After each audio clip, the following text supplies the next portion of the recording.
Good morning, everyone. Today, our topic is Income from House Property, Part 5, Model 3. Income from house property classified into 4 types అని చెప్పుకున్నాం. First one, let out house, that means ఇల్లు అద్దెకి ఇవ్వడం. Second one, self occupied, అంటే తన సొంతానికి ఇంటిని వాడుకోవడం. Third one, deemed house property.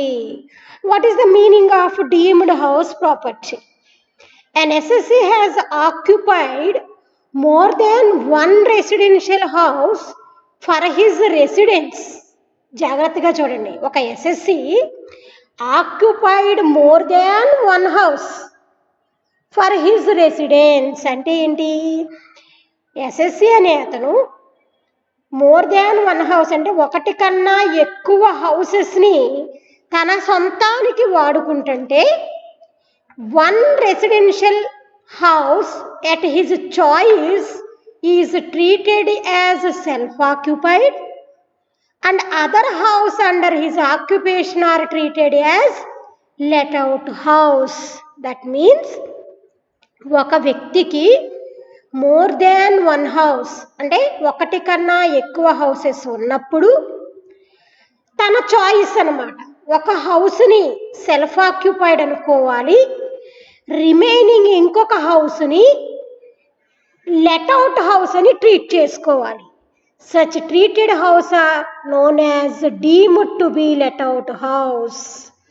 అంటే ఒకటి కన్నా ఎక్కువ హౌసెస్ ఉన్నప్పుడు ఒకదానినేమో సెల్ఫ్ ఆక్యుపైడ్ అనుకుని రెండవ దానిని అతను ఉంటున్నా అతనే వాడుకుంటున్నా అద్దెకి ఇచ్చాడు అని భావించుకుంటాడు. కాబట్టి it is treated as deemed to be let out house. అంటే ఇన్కమ్ ఫ్రమ్ హౌస్ ప్రాపర్టీని క్యాలిక్యులేట్ చేసేటప్పుడు తనకి 2 హౌసెస్ ఉంటే ఒక హౌస్ని సెల్ఫ్ ఆక్యుపైడ్ ప్రకారం క్యాలిక్యులేషన్ చేస్తాడు, ఒక హౌస్ని లెట్అవుట్కి ఇచ్చినట్లుగా అనుకుని ట్రీట్మెంట్ చేస్తాడు ఇన్కమ్ ఫ్రమ్ హౌస్ ప్రాపర్టీకి. The computation of income for the deemed to be let out house is to be done exactly on the lines let out house. ఏ ఇంటినైతే అద్దెకిచ్చాడని భావించుకుంటాడో ఆ ఇంటికి కూడా మోడల్ 1 ప్రకారం ప్రొసీజర్ ఎలా ఉందో సేమ్ లెట్ అవుట్ హౌస్కి ఎలా చేస్తామో డీమ్డ్ హౌస్కి కూడా ప్రొసీజరు అలాగే చేయాలి. అంటే ఓవరాల్గా డీమ్డ్ హౌస్ ప్రాపర్టీ అంటే ఒక పర్సన్కి మోర్ దాన్ వన్ హౌస్ ఉన్నప్పుడు ఒక హౌస్ని సెల్ఫ్ ఆక్యుపైడ్ అని, అంటే రెండూ తనే వాడుకుంటున్నప్పుడు, అద్దెకి ఇవ్వకుండా రెండూ తనే వాడుకుంటున్నప్పుడు ఒకటి సెల్ఫ్ ఆక్యుపైడ్ అని రెండోది అద్దెకి ఇచ్చానని భావించుకుంటాడు. దీనినే డీమ్డ్ హౌస్ ప్రాపర్టీ అంటాము. మరి ఇన్కమ్ ఫ్రమ్ హౌస్ ప్రాపర్టీని లెక్కించేటప్పుడు సెల్ఫ్ ఆక్యుపైడ్ హౌస్కి ఒక రకంగాను, డీమ్డ్ అంటే లెట్అవుట్ అనుకున్న హౌస్కి లెట్అవుట్ హౌస్ ప్రాపర్టీకి ఎలా క్యాలిక్యులేట్ చేస్తామో అదే విధంగా ఇన్కమ్ని క్యాలిక్యులేట్ చేయడం జరుగుతుంది. మరి ఒక example చూద్దామమ్మా. A is the owner of 2 houses, house properties, whose particulars are as under. Compute income from house property and advise which house is deemed to be let out. అంటే ఏకి 2 house properties ఉన్నాయి, house 1 house 2 అనే 2 houses ఉన్నాయి. మరి దీంట్లో రెండూ కూడా తనే వాడుకుంటున్నాడు, ఏది రెంట్కి ఇవ్వలేదు. మరి ఏ హౌస్ని సెల్ఫ్ ఆక్యుపైడ్ అనుకోవాలి, ఏ హౌస్ని లెట్అవుట్కి ఇచ్చినట్లు అనుకోవాలి, ఒక అడ్వైజ్ ఇమ్మని మనల్ని అడుగుతున్నారు. మరి రెండూ కూడా అతనే వాడుకుంటున్నాడు అనే విషయం మనకి ఎలా తెలుస్తుంది? కింద ఇన్ఫర్మేషన్లో చూడండి అమ్మా, లాస్ట్ నుంచి 3rd line, nature of use self occupied. Self occupied అంటే ఏంటి? తన సొంతానికే రెండింటిని యూజ్ చేసుకుంటున్నాడు. ఇప్పుడు ఇతను ఏం చేయాలి అంటే ఏదో ఒక హౌస్ని సెల్ఫ్ ఆక్యుపైడ్ అనుకోవాలి, ఒక హౌస్ని మాత్రమే deemed to be let out అనుకోవాలి. మరి దేనిని లెట్ అవుట్ అనుకోవాలి అనే దానికి ఒక ప్రొసీజర్ ఉంది మనకి. ఒక్కసారి రోజు చేసే వర్కింగ్ నోట్సే ముందు హౌస్ 1కి గ్రాస్ యాన్యువల్ వాల్యూ చూద్దాం. స్టెప్ 1 ఏంటి మనకి? మామూలుగా లెట్అవుట్ హౌస్కి 3 స్టెప్స్ ఉంటాయి. Expected rental value, municipal rental వాల్యూని ఫెయిర్ రెంటల్ వాల్యూతో కంపేర్ చేద్దాం. మరి హౌస్ 1కి చూడండి అమ్మా, హౌస్ 1కి మున్సిపల్ వాల్యూ 8,000 ఉంది, ఫెయిర్ రెంటల్ 1 lakh ఉంది. కంపేర్ చేస్తే విచ్ ఈజ్ హై? 1 lakh. కాబట్టి ఎక్స్పెక్టెడ్ రెంటల్ వాల్యూ 1 lakh. మరి step 2 adjusted expected rental value కనుక్కోవాలి. ఇక్కడ ఎక్స్పెక్టెడ్ రెంటల్ వాల్యూని స్టాండర్డ్ రెంటల్తో కంపేర్ చేస్తాము. మరి స్టాండర్డ్ రెంట్ హౌస్ 1కి ఎంత ఉంది మనకి? 90,000. మరి వచ్చిన ఫస్ట్ స్టెప్ ఆన్సర్ని స్టాండర్డ్ రెంట్తో కంపేర్ చేస్తే which is less? 90,000 is less. దానిని ఇప్పుడు third step gross annual value calculate చేయాలి.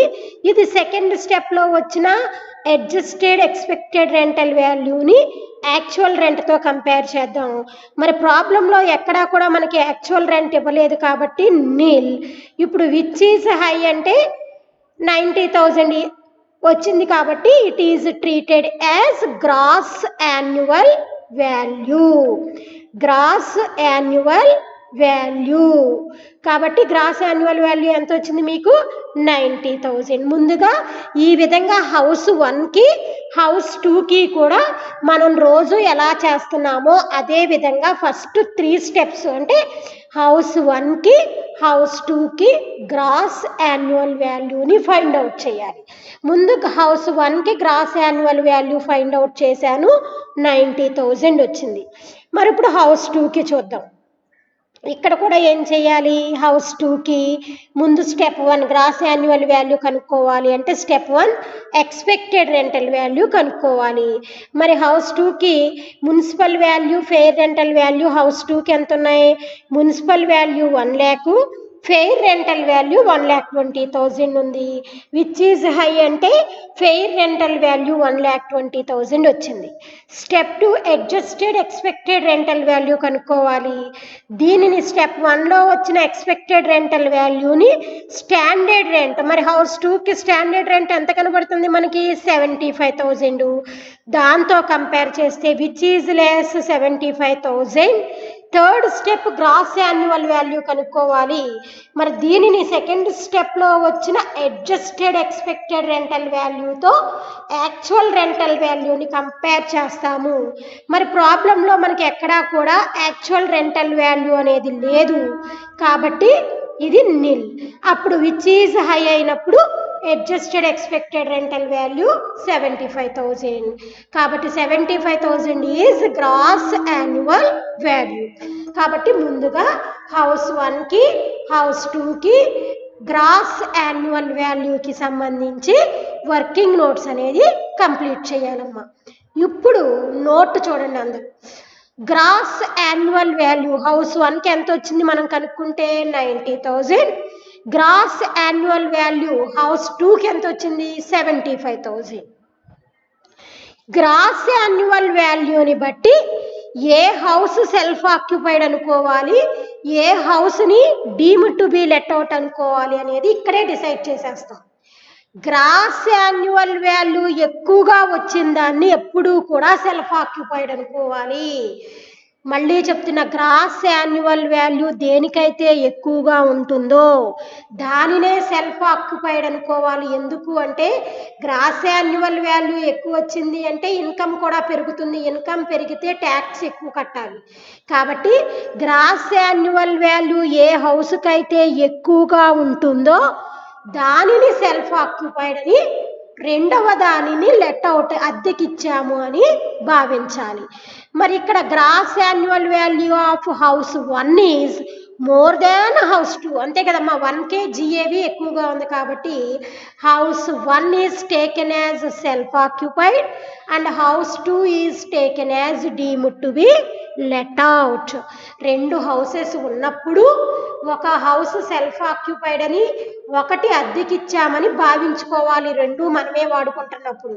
మరి దేనిని సెల్ఫ్ ఆక్యుపైడ్ అనుకోవాలి అంటే గ్రాస్ యాన్యువల్ వాల్యూ ఏ హౌస్కి అయితే ఎక్కువగా ఉంటుందో దానిని సెల్ఫ్ ఆక్యుపైడ్ అని భావించాలి. మరి ఇక్కడ హౌస్ 1కి గ్రాస్ యాన్యువల్ వాల్యూ ఎక్కువగా ఉంది కాబట్టి మనం హౌస్ 1ని సెల్ఫ్ ఆక్యుపైడ్ అని, హౌస్ 2ని లెట్అవుట్కి ఇచ్చామని భావిద్దాం. ఇప్పుడు హౌస్ 1ని సెల్ఫ్ ఆక్యుపైడ్ ప్రకారం టేబుల్ ప్రకారం చేస్తే ప్రొసీజర్లో income from house property of mister A for the assessment year 2021 house 1 self occupied. Gross self ఆక్యుపైడ్కి లాస్ట్ వీడియోలో చెప్పాను మీకు, ఇంతకు ముందు వీడియోలోనే క్యాలిక్యులేషన్ ఎలా చేయాలో. Self occupied means there is no gross annual value, there is no municipal taxes, there is no net annual value, ఏమీ ఉండవు. మరి ఎప్పుడైతే నెట్ యాన్యువల్ వాల్యూ నిల్ ఉందో ఆటోమేటిక్గా స్టాండర్డ్ డిడక్షన్ కూడా నిల్ అవుతుంది. కానీ కంపల్సరీగా 2 డిడక్షన్స్ ఉంటాయి, interest on loan, pre construction interest. మరి హౌస్ 1కి ఇంట్రెస్ట్ ఆన్ లోన్ ఎంత ఉందో చూడండి అమ్మా. Interest on loan last line ఎంత కనబడుతుంది? 15,000, 15,000. ఇదిగోండి 15,000 వేసాను. అదేవిధంగా ప్రీ కన్స్ట్రక్షన్ ఇంట్రెస్ట్ ఎంత ఉందో చూద్దాం. ప్రీ కన్స్ట్రక్షన్ ఇంట్రెస్ట్ 40,000 ఉంది. ప్రీ కన్స్ట్రక్షన్ ఇంట్రెస్ట్కి మీకు నేను ఒక నోట్ ఇచ్చాను. మీకు ఆ అసెస్మెంట్ ఇయర్కి కన్స్ట్రక్షన్ పీరియడ్కి మధ్యలో <5 years గ్యాప్ ఉంటే 1/5 తీసుకోవాలి అన్నా. మరి కన్స్ట్రక్షన్ పీరియడ్ ఎప్పుడు? 2013. యాక్చువల్గా 13 కాదమ్మా, అది 18 అని పడాలి. అందరూ కూడా హౌస్ 1కి డేట్ ఆఫ్ కన్స్ట్రక్షను 2018 వేసుకోండి అమ్మ. అది 13 అని పడింది, 2018. మరి మన అసెస్మెంట్ ఇయర్ అనేది 2021. కన్స్ట్రక్షన్ నుంచి అసెస్మెంట్ ఇయర్కి మధ్యలో గ్యాప్ <5 years కనబడుతుంది కదా. 18 to 19, 19 to 20, 20 to 21 అంటే <5 years ఉంది. కాబట్టి ప్రీ కన్స్ట్రక్షన్ ఇంట్రెస్ట్లో 1/5 అనేది మనం తీసుకోవాలి. మరి కాబట్టి చూడండి ఇక్కడ ఏం చేశాను. Pre construction interest 40,000 into 1/5 8,000. ఈ 2 మాత్రమే డిడక్షన్స్ కింద వస్తాయి మీకు. మరి ఆ 2 చూస్తే 23,000. మరి పైన మనకి నెట్ యాన్యువల్ వాల్యూ లేదు, మరి మైనస్ చేయడానికి ఏమీ లేదు అంటే వచ్చింది minus negative value. That means loss from house 1. Self ఆక్యుపైడ్లో ఎప్పుడు లాసే ఉంటుంది. Loss from house 1 is 23,000. మరి ఇప్పుడు అదేవిధంగా హౌస్ 2ని ఎలా భావించాలన్నా లెట్అవుట్ అద్దెకి ఇచ్చాము. Income from house property of mister A for the assessment year of 2021 house 2 let out. రెండో దానిని అద్దెకి ఇచ్చామని భావించాం కదా. మరి సెకండ్ హౌస్ యొక్క గ్రాస్ యాన్యువల్ వాల్యూ ఎంత వచ్చిందో చూడండి. సెకండ్ హౌస్కి క్యాలిక్యులేట్ చేసాము, 75,000 వచ్చింది. అదిగోండి 75,000. మున్సిపల్ ట్యాక్సెస్ ఎంత అని చెప్పారు ప్రాబ్లంలో మనకి. మున్సిపల్ ట్యాక్సెస్ సెకండ్ హౌస్కి 15% దేని మీద కడతాము? మున్సిపల్ వాల్యూ ఎంత ఉంది సెకండ్ హౌస్కి? 1 lakh. అంటే 1 lakh మీద 15% కట్టాను. తీస్తే 15,000. మున్సిపల్ ట్యాక్సెస్ని డిడక్ట్ చేసేస్తే 60,000 నెట్ యాన్యువల్ వాల్యూ వచ్చింది. మైనస్ డిడక్షన్స్ అండర్ సెక్షన్ 24 ప్రకారం స్టాండర్డ్ డిడక్షన్ ఎప్పుడు మీకు తెలిసిందే 30% ఆన్ నెట్ యాన్యువల్ వాల్యూ. అంటే 60,000 into 30/100 18,000. Interest on loan second హౌస్కి interest on loan last line ఎంత ఉందమ్మా? 14,000. అదిగోండి 14,000 వేశాను. మరి ప్రీ కన్స్ట్రక్షన్ ఇంట్రెస్ట్ ఇక్కడ నేను ఎందుకు తీసుకోలేదో రీజన్ చెప్తున్నాను, జాగ్రత్తగా వినండి. ప్రీ కన్స్ట్రక్షన్ ఇంట్రెస్ట్కి కన్స్ట్రక్షన్ డేట్ నుంచి అసెస్మెంట్ ఇయర్ వరకు మధ్యలో గ్యాప్ అనేది <5 years ఉండాలి. మరి ఇక్కడ ఈ ప్రాబ్లంకి అసెస్మెంట్ ఇయర్ అంటే 2021. కానీ కన్స్ట్రక్షన్ ఎప్పుడు జరిగింది? 2005లో. ఈ మధ్యలో గ్యాప్ చూసారా? 2005 నుంచి ఇప్పుడు 21 వరకు మనం కౌంట్ చేస్తే మధ్యలో ఇయర్స్ ఆఫ్ గ్యాప్ ఎంత కనబడుతుంది? more than 5 years గ్యాప్ ఉంది. కాబట్టి ప్రీ కన్స్ట్రక్షన్ ఇంట్రెస్ట్కి డిడక్షన్ అనేది ఇవ్వము. కాబట్టి సెకండ్ హౌస్లో ప్రీ కన్స్ట్రక్షన్ ఇంట్రెస్ట్కి డిడక్షన్ అనేది రాదు. కాబట్టి ఓవరాల్గా హౌస్ 2కి వచ్చిన deductions standard deduction, interest on loan. మొత్తం 32,000 డిడక్షన్స్ వచ్చినాయి. 60,000లో 32,000 డిడక్షన్స్ పోను ట్యాక్సబుల్ ఇన్కమ్ ఫ్రమ్ హౌస్ 2ని అద్దెకి ఇచ్చాడని అతను భావించుకుంటే ఎంత ఇన్కమ్ వస్తుందంట అతనికి? 28,000. కాబట్టి హౌస్ 2 ద్వారా అతనికి వచ్చిన ఇన్కమ్ ఎంత అంటే 28,000. మరి ఇప్పుడు మళ్ళీ ఏం చేయాలి అంటే ఓవరాల్గా loss from house 1 23,000, income from house 2 28,000. అంటే ఫస్ట్ హౌస్ని సొంతానికి వాడుకోవడం వలన సెల్ఫ్ ఆక్యుపైడ్ వలన 23,000 లాసు. ఇన్కమ్ ఫ్రమ్ హౌస్ అంటే అద్దెకి కనుక ఇచ్చినట్లే 28,000 మనకి ఇన్కమ్. 28,000 ఇన్కంలో 23,000 లాసు పోతే ఓవరాల్గా 2 హౌసెస్కి కలిపి income from house property of mister A is ₹5,000. His taxable house property income is 5,000. అంటే రెండిట్లకి విడివిడిగా లాసు ఇన్కము కనుక్కున్నాక వచ్చిన ఇన్కమ్ నుంచి లాస్ని కనుక మైనస్ చేస్తే ఓవరాల్గా 2 హౌసెస్ మీద అతనికి వచ్చినటువంటి ఇన్కమ్ ఎంత అంటే 5,000.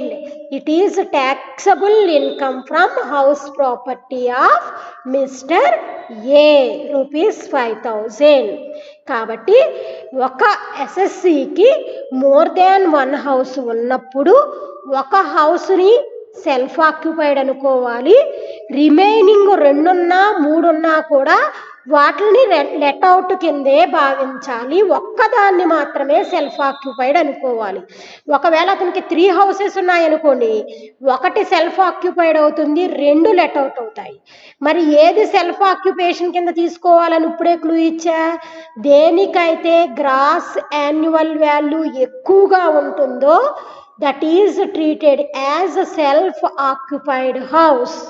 కాబట్టి 3 హౌసెస్ ఉన్నప్పుడు జిఏవి ఎక్కువగా వచ్చిన దాన్ని సెల్ఫ్ ఆక్యుపైడ్ అనుకోవాలి, రిమైనింగ్ 2 కూడా లెట్అవుట్ అనుకోవాలి. This is third model, deemed to B let out. అందరికీ అర్థమైంది అనుకుంటున్నాను. ప్రాబ్లమ్ని నోట్ చేసుకున్న తర్వాత మీ ఓన్గా ఒక్కసారి ప్రయత్నం చేయండి అమ్మా. Thank you. Stay home, stay safe.